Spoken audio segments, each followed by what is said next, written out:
warahmatullahi wabarakatuh.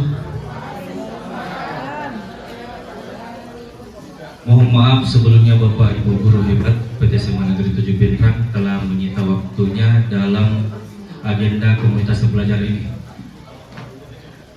Puji syukur kita panjatkan kehadirat Allah Subhanahu wa Ta'ala yang tak henti-hentinya memberikan kita nikmat kesehatan, nikmat kekuatan, sehingga kita masih sempat berkumpul dengan agenda pertemuan rutin komunitas pelajar yang ada di sekolah.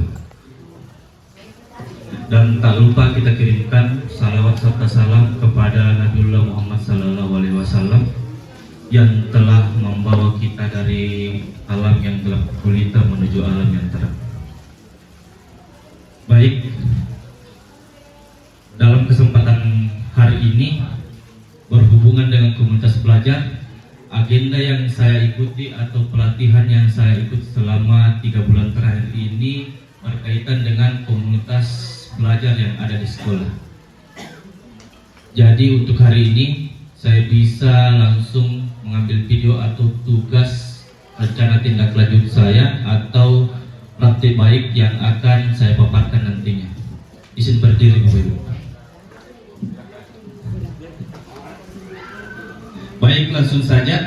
Adapun agenda atau yang saya paparkan pada hari ini, yang pertama itu adalah program pengembangan berbasis proyek dengan komunitas belajar di sekolah, dengan judul program atau kegiatan rencana pembelajaran PJOK berbasis proyek dengan Sport Education Model atau SEM, kompetisi bola mini dan permainan tradisional, yang dimana kompetisi bola mini ini atau permainan tradisional ini bisa nanti kita kembangkan di proyek P5, yang biasa yang kita angkat itu adalah permainan tradisional.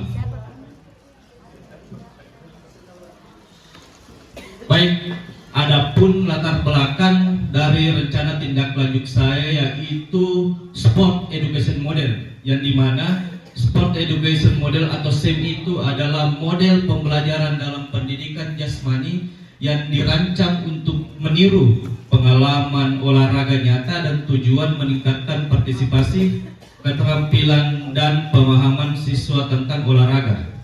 SEM juga ini merupakan salah satu program berdampak positif ada pada siswa dengan memberikan kesempatan siswa untuk belajar mengeksplorasi berbagai peran dalam tim.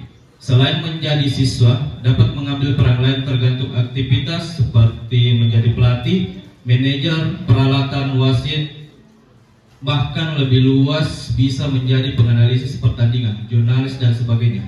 Jadi latar belakang itu, SEM itu di dalam pembelajaran peserta didik, SEM berperan penting dalam pembelajaran dalam pendidikan jasmani, yang dimana SEM itu semua peserta didik ikut serta dalam pertandingan tersebut. Ada yang menjadi pelatih, ada yang menjadi pemain, ada yang menjadi manajer. Jadi semua siswa itu yang berperan penting dalam kegiatan tersebut. Seperti itu.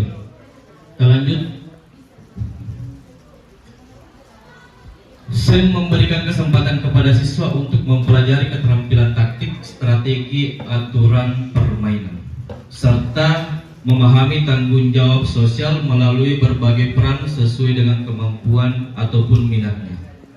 SEM dapat menumbuhkan kepemimpinan siswa dengan memberikan kesempatan maupun ruang dan melibatkan siswa dalam memberikan suara, pilihan, dan kepemilikan, memberdayakan siswa saat program sekolah merencanakan, dilaksanakan, sampai melibatkan siswa yang melakukan evaluasi sehingga terwujudnya lingkungan yang menumbuh kembangkan kepemimpinan siswa. Nah, adapun tujuan dan program dalam pembelajaran tersebut, yang pertama itu menekankan pembelajaran melalui pengalaman nyata dan situasi, meningkatkan kesehatan dan kebugaran siswa. Yang kedua adalah terwujudnya yang berakul harimah, bugar, sehat, gembira, dan berprestasi. Pemahaman siswa tentang olahraga dan membantu mereka mengembangkan keterampilan, pengetahuan, serta nilai-nilai sosial melalui pengalaman nyata, melalui permainan sesuai peran yang yang diminatinya. Selanjutnya adalah meningkatkan motivasi dan keterlibatan siswa dalam pembelajaran penerapan belajar aktif di mana siswa terlibat secara langsung dan kegiatan tersebut. Seperti yang saya sampaikan tadi Bapak Ibu, untuk SEM itu semua peserta didik atau siswa mengambil peran dalam pembelajaran tersebut. Semua siswa terlibat dalam pembelajaran SEM. Adapun capaian yang diharapkan dalam langkahnya, yang pertama itu capaian dan tujuan, pemahaman tentang aturan pertandingan, yang kedua adalah pengembangan, yang ketiga keterampilan individu, keempat kepemimpinan yang bertanggung jawab, yang kelima adalah kerjasama tim, yang keenam menumbuhkan sikap percaya diri dan kreatif. Kedua adalah peran dalam SEM tersebut itu yang pertama siswa menjadi panitia, yang menjadi juri, wasit, peserta, jurnalis dan sebagainya. Yang ketiga adalah langkah yang diharapkan dalam capaian tersebut yaitu pemilihan peran dalam program kegiatan. Kedua adalah technical meeting, ketiga latihan pertandingan antara tim, keempat pemilihan peran dalam afiliasi, yang kelima adalah kolaborasi. Lini masa atau waktu pelaksanaan tersebut adalah di akhir semester atau bulan Desember. Nah, adapun struktur program dalam mitra komunitas belajar yaitu yang pertama struktur programnya itu co-kurikuler. Yang kedua, siswa yang terlibat dari kelas 10 sampai dengan kelas 12. Ketiga adalah waktu, yang empat kegiatan. Dilaksanakan di akhir semester bulan Desember 2024. Mitra dalam komunitas belajar yang pertama itu penanggung jawab yaitu kepala sekolah, yang kedua KBS yang menjadi lokomotif atau fasilitator dalam komunitas praktisi sekolah terdiri dari guru mapel, guru kelas dan tenaga pendidikan. Mitra dengan operator sekolah nantinya dapat membantu terkait dengan publikasi kegiatan. Mitra dengan wali kelas sebagai koordinator tiap dengan masing-masing kelas, seperti peserta dan pihak lainnya terlibat berasal dari siswa, mitra dan sponsor dari orang tua murid dan perusahaan. Pernyataan tentang kapasitas yang dimiliki kelas atau sekolah. Yang pertama itu sekolah tentunya memiliki kepala sekolah. Ada guru dan tenaga pendidikan yang profesional sesuai dengan kualifikasi akademik. Yang kedua adalah siswa berjumlah 742 orang. Setiap kelas 10 sampai kelas 12 akan mengirimkan perwakilan sesuai dengan minat dan bakat yang untuk menjadi panitia, peserta, wasit, pelatih dan sebagainya. Yang ketiga adalah sekolah memiliki lapangan olahraga yang cukup luas untuk digunakan di dalam kompetisi SEM nantinya. Yang keempat yaitu sekolah memiliki jaringan internet yang baik, multimedia pendukung untuk melakukan live streaming pada saat pertandingan dan dapat dipublikasikan melalui sosmed atau sosial media. Yang kelima adalah sarana dan prasarana termasuk perlengkapan yang cukup memadai untuk memberdayakan dalam kegiatan kompetisi olahraga tersebut. Baik. Nah, rencana evaluasi dalam SEM tersebut itu ada 6. Yang pertama adalah tujuan pembelajaran, meninjau ketercapainya tujuan pembelajaran dalam SEM. Yang kedua adalah umpan balik dari siswa tentang pengalaman pembelajaran SEM dan mengumpulkan pendapat melalui refleksi. Yang ketiga adalah refleksi guru terhadap perencanaan, pelaksanaan dan pengelolaan SEM. Yang keempat melalui kinerja tim, meninjau kolaborasi dan kinerja tim dalam SEM. Yang kelima adalah evaluasi penerapan konsep fair play, meninjau penerapan konsep fair play dan sikap sportif dan terintegritas dengan baik selama pelaksanaan. Yang keenam adalah evaluasi kelas dan pengelolaan waktu. Nah, ini adalah kemungkinan yang sangat biasanya terjadi di lapangan. Yang pertama itu kemungkinan dan tantangan. Pertama, pengelolaan waktu, yang dimana pengelolaan waktu biasanya jadwal yang padat dan keterbatasan waktu. Yang kedua adalah faktor alam dan cuaca. Yang ketiga motivasi peserta. Yang keempat keterlibatan orang tua dan komunitas. Adapun solusi dari tantangan tersebut yang di atas adalah penjadwalan yang efisien. Yang kedua, pindah lokasi apabila cuaca tidak mendukung. Yang ketiga adalah menggunakan pendekatan memberikan motivasi. Keempat, komunikasi terbuka segera mengatasi konflik. Yang kelima, memberikan umpan balik secara individual. Yang keenam, mengadakan pertemuan dengan orang tua untuk menjelaskan pembelajaran berbasis proyek. Terima kasih. Itu pun baiklah Bapak Ibu, itulah tadi beberapa pemaparan yang saya bawakan melalui kegiatan SEM tersebut. Dan kenapa saya bisa sandingkan pada hari ini, karena PKG atau program pengembangan kompetensi guru yang saya ikuti selama 3 bulan terakhir ini berkaitan dengan komunitas belajar, yang dimana ini yang saya angkat itu polimini dan permainan tradisional. Dan permainan tradisional ini bisa nanti kita kembangkan di semester berikutnya di proyek P5 yang biasanya dilakukan ada permainan tradisional dan apalagi namanya permainan tradisional dan gaya hidup berkelanjutan, seperti itu. Mungkin itu yang sempat saya bawakan pada hari ini. Kita lanjut dengan sesi tanya jawab.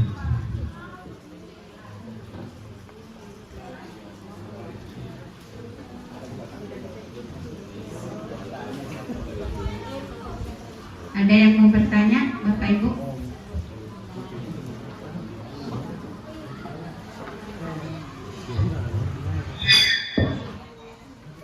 Terima kasih. Assalamualaikum warahmatullahi wabarakatuh.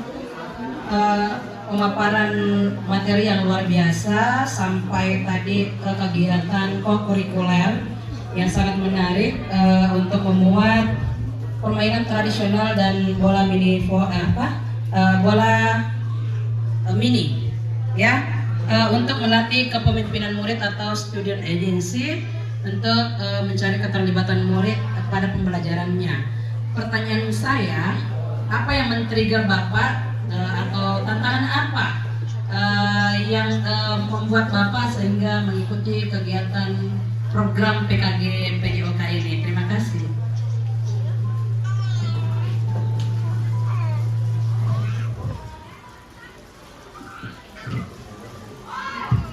Baiklah, terima kasih atas pertanyaan yang Ibu.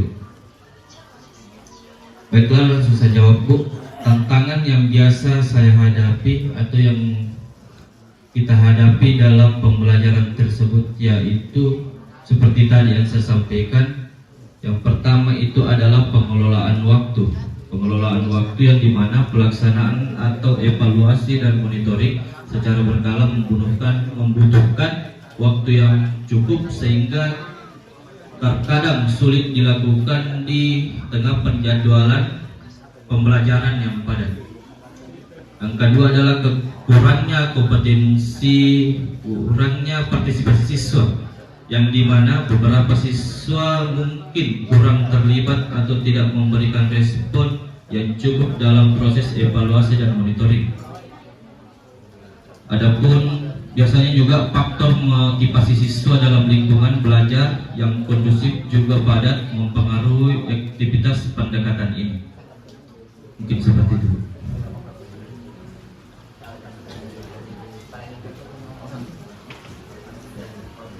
Masih ada yang mau bertanya?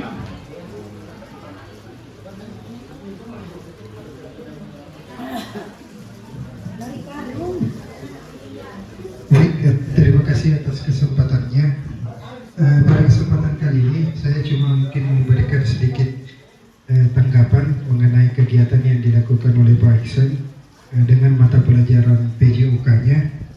Terus terang kami sebagai guru matematika juga sangat termotivasi dengan kegiatan yang dilakukan oleh Pak Iksan yang mampu mengkoneksikan atau mensinkronkan mata pelajarannya sehingga bisa relevan dengan kegiatan atau kegiatan-kegiatan olahraga tradisional siswa sehingga bisa disinkronkan ke pelajaran ekstrakurikuler. Hal itu yang mungkin membuat kami memotivasi sebagai guru matematika untuk bisa juga kembali mencari materi yang mungkin relevan dengan kehidupan siswa agar kelak peserta didik kita juga sangat termotivasi atau tertarik dengan pembelajaran sesuai dengan pembelajaran yang telah diterapkan oleh Pak Iksan. Terima kasih.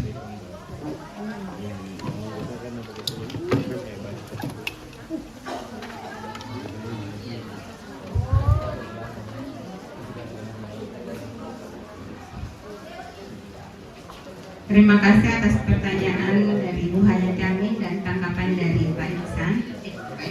Pak Hamzah, kira-kira Bapak Ibu ada yang memberikan masukan bagaimana ke depannya supaya Pak Iksan menjadi lebih baik lagi dalam kegiatan ini?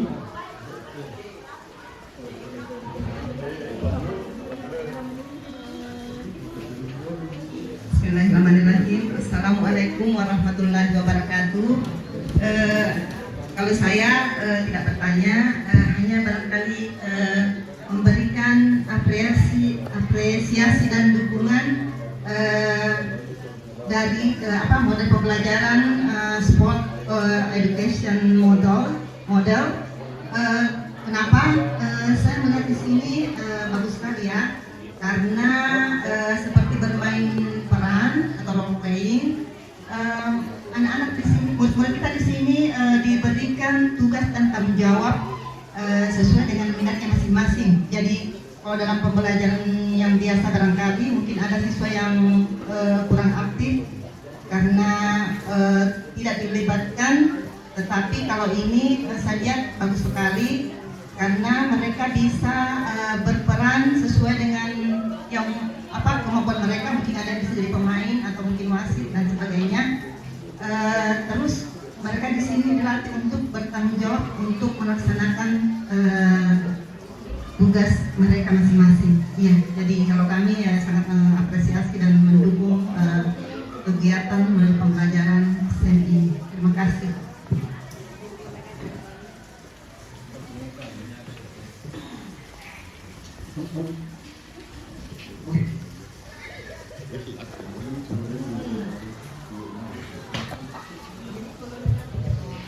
Baik, terima kasih Bapak Ibu guru hebat atas pertanyaan dan masukan yang telah diberikan. Jadi kesimpulan dalam set tersebut yaitu adalah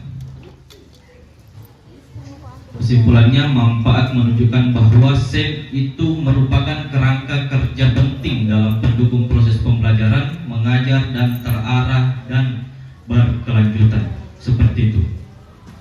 Jadi tepuk tangan untuk kita semua.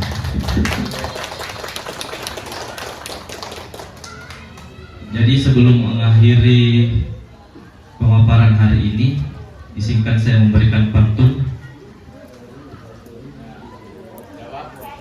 Kalau ladang banyak harta,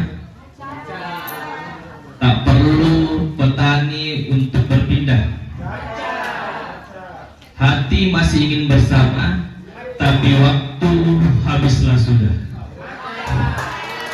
Sekali lagi. Burung dara, burung cendrawasih bisa dicari dulu di Papua. Cukup sekian, terima kasih. Semoga bermanfaat untuk kita semua. Baiklah, saya akhiri dengan ucapan billahi taufiq wal hidayah. Assalamualaikum warahmatullahi wabarakatuh.